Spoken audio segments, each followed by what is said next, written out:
ภาคที่4เนาะวิธีแก้ไขสิ่งกีดขวางต่อการมีส่วนร่วมของผู้ชายหลังจากที่พวกเขาได้สนทนาเกี่ยวกับบรรดาอุปสรรคในภาคก่อนหน้านี้พวกเขาจะมาสืบต่อสนทนาเกี่ยวกับวิธีต่างๆที่ช่วยแก้ไขอุปสรรคต่อการมีส่วนร่วมพวกเขามาเริ่มจากหัวข้อทำอิฐน้ำกัน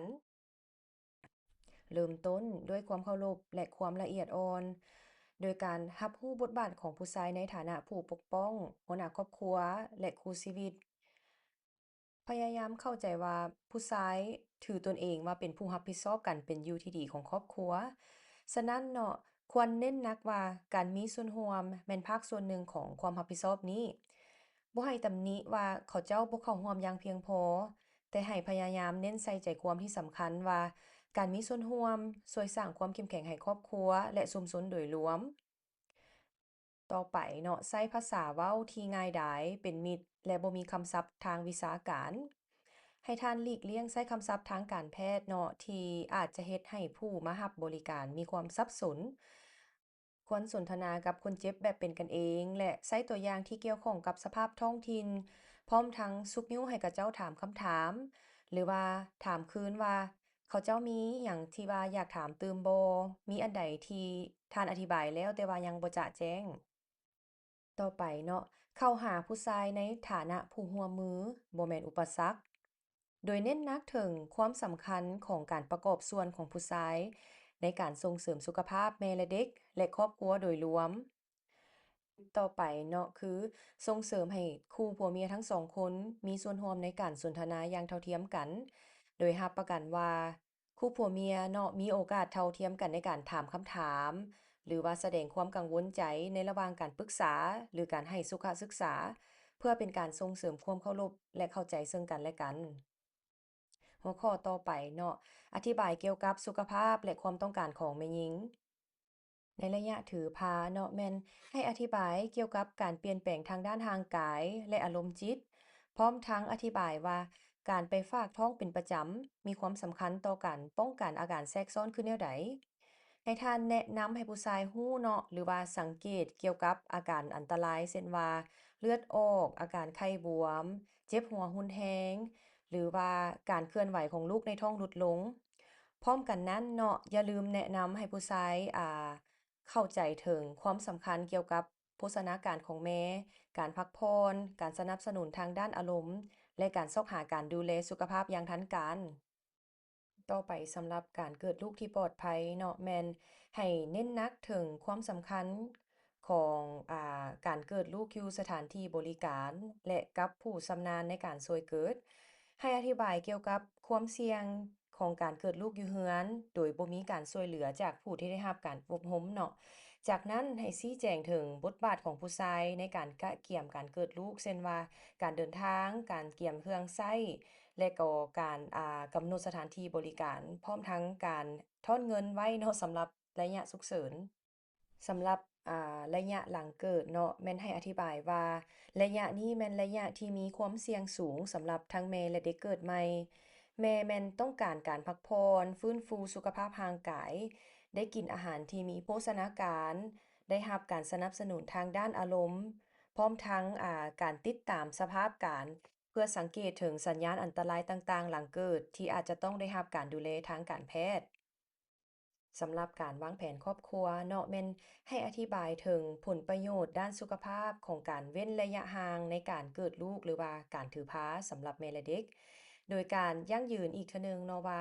การวางแผนครอบครัวส่งเสริมความมั่นคงและสวัสดิภาพของครอบครัวถ้าจำเป็นเนาะให้แก้ไขความเชื่อหรือว่าความเข้าใจผิดเกี่ยวกับวิธีคุมกำเนิด ต่อไปเนาะสำหรับการซักยากันพยาธิให้ทานซุกยู่ให้พ่อเนาะช่วยติดตามตารางการซักยาหรือว่ามื้อนัดหมายพร้อมนั้นเนาะให้ลืมคืนอีกเทื่อหนึ่งถึงความสำคัญของการพาเมียและลูกไปกวดสุขภาพและอธิบายอาการทั่วไปหลังการซักยาเช่นว่าอาการไข้หรือว่าอาการโซแอลและซุกยู่เนาะให้พ่อเบิ่งลูกช่วยหลังจากการซักยาเพื่อให้แม่ได้พักผ่อน หัวข้อต่อไปเนาะการสร้างให้การมีส่วนร่วมของผู้ชายเป็นเรื่องปกติโดยการมีส่วนร่วมของตัวแบบและการสนับสนุนจากหมู่เพื่อนโดยเริ่มจากการเน้นหนักการมีส่วนร่วมในทางบวกซึ่งนั่นก็หมายความว่า การเสริมสร้างการดูแลให้เป็นความรับผิดชอบร่วมกันของครอบครัวเน้นหนักเนาะว่าการมีส่วนร่วมเป็นสัญลักษณ์แห่งความรักความเข้าใจและความเข้มแข็งเพื่อลบล้างความคิดที่ว่าการดูแลแม่นเวียกงานของแม่หญิงผู้เดียวเท่านั้น ต่อไปเนาะแม่นแบ่งปันตัวอย่างที่ดีของการมีส่วนร่วม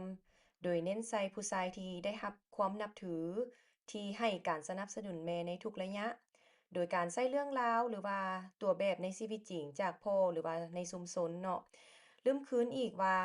การมีส่วนร่วมอย่างเห่าหันสะท้อนให้เห็นถึงความรับผิดชอบและความมุ่งมั่นต่อการเป็นอยู่ที่ดีของครอบครัว ต่อไปก็คือ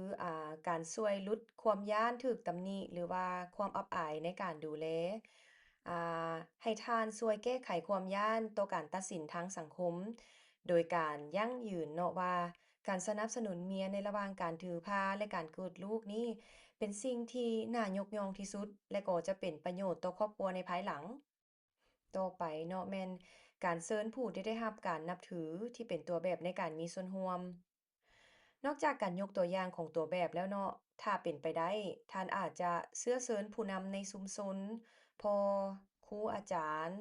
หรือว่าผู้นำทางศาสนามาแบ่งปันประสบการณ์เพื่อใช้อิทธิพลทางบวกของพวกเขาเนาะในการเฮ็ดให้การมีส่วนร่วมเป็นเรื่องปกติ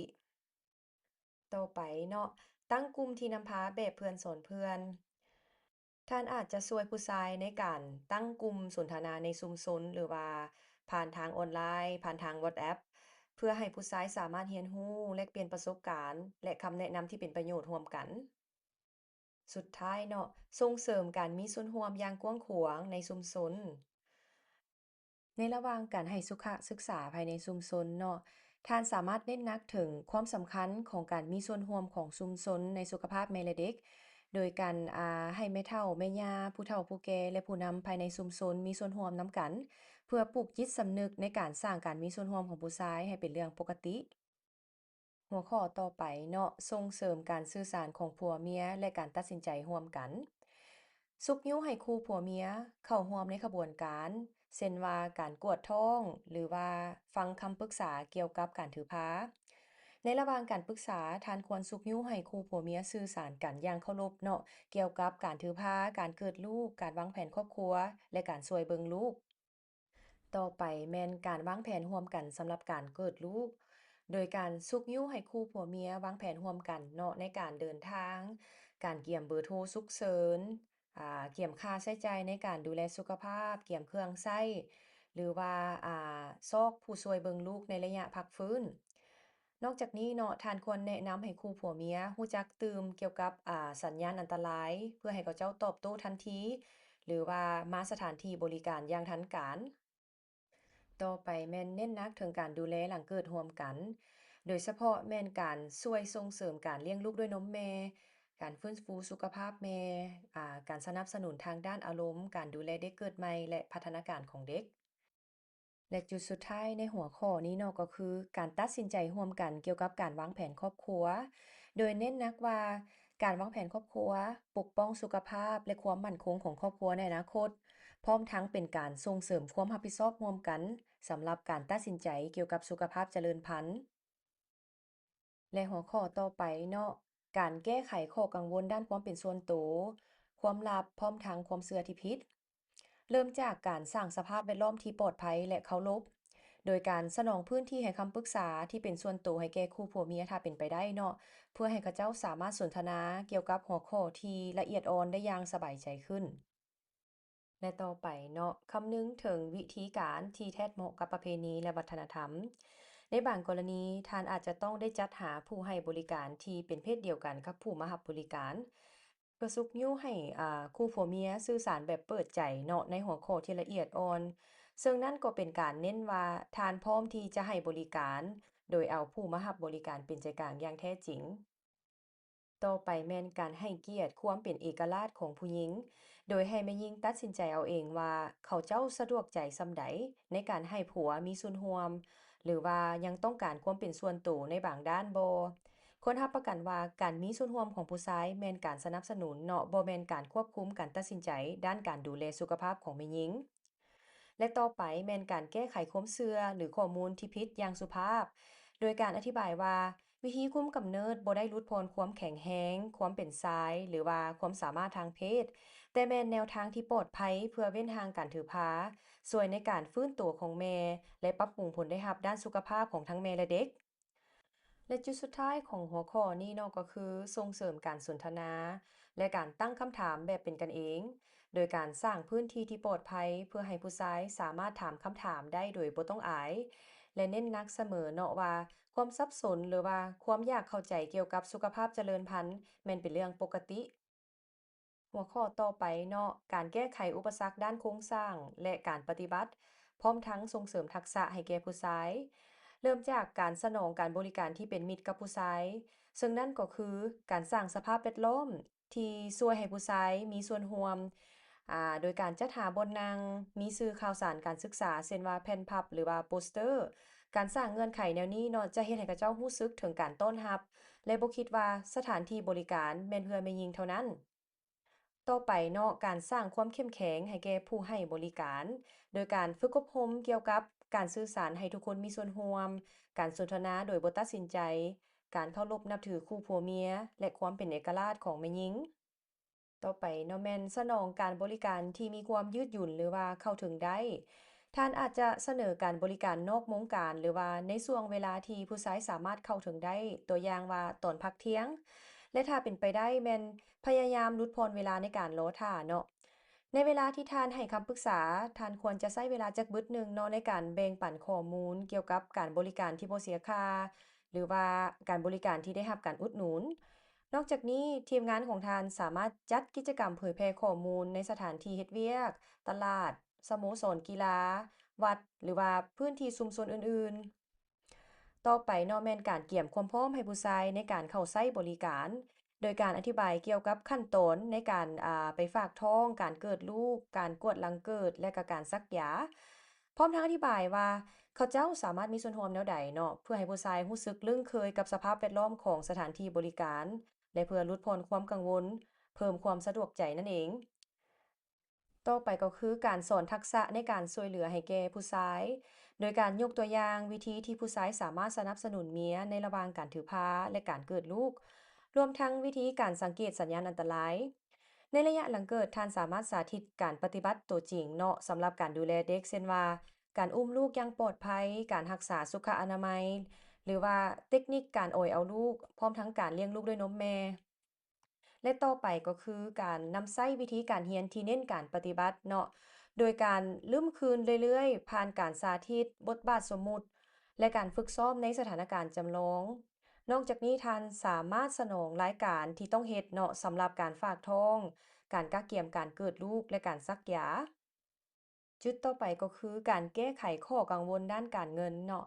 นอกเหนือจากการอธิบายถึงการบริการที่บ่เสียค่าท่านสามารถอธิบายเติมว่าการป้องกันช่วยลดความเสี่ยงของอาการแทรกซ้อนที่มีค่าใช้จ่ายสูงฉะนั้นเนาะการวางแผนด้านการเงินสำหรับการเกิดลูกและเหตุการณ์ฉุกเฉินแม้นมีผลประโยชน์ทางเศรษฐกิจในระยะยาว จุดสุดท้ายของหัวข้อนี้เนาะก็คือการเพิ่มความมั่นใจในบทบาทการดูแลโดยการซุกยิ้วให้ผู้ชายมีส่วนร่วมอย่างห้าวหันแทนที่จะแมนเพียงด้านการเงินและเน้นหนักว่าทักษะการดูแลทางด้านทางกายจิตใจอารมณ์และการปฏิบัติตัวจริงเป็นสิ่งที่พวกเขาสามารถเรียนรู้ได้และถ้าพวกเขาต้องการตัวอย่างเนาะทานพร้อมที่จะสนับสนุนเสมอ หัวข้อต่อไปเนาะการซื้อเนื้อในและข้อความที่แท้เหมาะกับประเพณีและวัฒนธรรมโดยเน้นหนักเนาะว่าการดูแลสุขภาพแม่นแสดงถึงการปกป้องและแสดงถึงความรับผิดชอบเน้นหนักการดูแลสุขภาพแม่และการวางแผนครอบครัวให้เป็นการกระทำที่แสดงถึงการดูแลการปกป้องและความเป็นผู้นำพยายามหลีกเลี่ยงเนาะการนำใช้ภาษาที่มีลักษณะข่มต่ออำนาจของผู้ชาย ต่อไปแม่นนำใช้วิธีการสื่อสารที่เหมาะสมโดยการยกคำเว้าคำสุภาษิตท้องถิ่นการเล่าเรื่องความเป็นจริงหรือว่าประสบการณ์ของชุมชนเพื่อเป็นตัวอย่างในการสมเทียบและเพื่ออธิบายผลประโยชน์ด้านสุขภาพ และข้อต่อไปเนาะก็คือการแบ่งปันเรื่องราวที่ดีจากชุมชนเน้นให้เห็นตัวอย่างของครอบครัวที่ได้รับผลประโยชน์จากการมีส่วนร่วมของผู้ชายเนาะหรือว่าแบ่งปันประสบการณ์ตัวจริงจากพ่อหรือว่าคู่ผัวเมียตัวแบบหรือผู้นำภายในชุมชน และหัวข้อสุดท้ายในภาคนี้ก็คือ เน้นหนักถึงการเป็นอยู่ที่ดีของครอบครัวในระยะยาว เริ่มต้นโดยการเสื่อมการดูแลสุขภาพแม่กับสุขภาพครอบครัวให้ทาน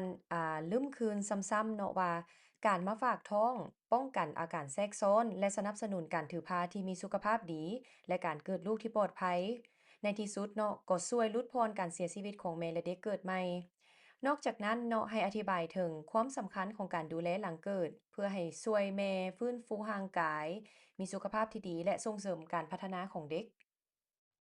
ต่อไปก็คือการส่งเสริมความรับผิดชอบร่วมกันภายในครอบครัวโดยเน้นหนักว่าสุขภาพของแม่และเด็กเป็นความรับผิดชอบร่วมกันระหว่างผู้ชายแม่หญิงครอบครัวและชุมชน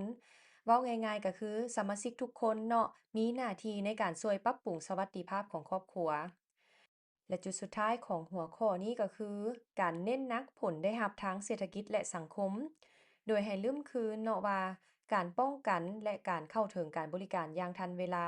สามารถลดการใช้จ่ายที่เกิดจากอาการสนหรือว่ากรณีฉุกเฉินได้โดยเฉพาะเนาะแมนการวางแผนครอบครัวซึ่งมีส่วนช่วยในการรักษาความมั่นคงของครอบครัวและโอกาสในการศึกษาของเด็ก สรุปเนาะการส่งเสริมการมีส่วนร่วมและแก้ไขสิ่งกีดขวางแม่นเริ่มต้นด้วยความเคารพและความละเอียดอ่อนอธิบายเกี่ยวกับสุขภาพและความต้องการของแม่หญิงสร้างการมีส่วนร่วมของผู้ชายให้เป็นเรื่องปกติโดยการมีส่วนร่วมของตัวแบบและการสนับสนุนจากหมู่เพื่อนส่งเสริมการสื่อสารของคู่ผัวเมียและการตัดสินใจร่วมกันแก้ไขข้อกังวลด้านความเป็นส่วนตัวและความลับเนาะพร้อมทางความเชื่อที่ผิด แก้ไขอุปสรรคด้านโครงสร้างและการปฏิบัติพร้อมทั้งส่งเสริมทักษะให้แก่ผู้ใช้สื่อเนื้อในและข้อความที่เหมาะสมกับประเพณีและวัฒนธรรมและสุดท้ายเนาะแมนเน้นหนักถึงการเป็นอยู่ที่ดีของครอบครัวในระยะยาวสื่อเนื้อ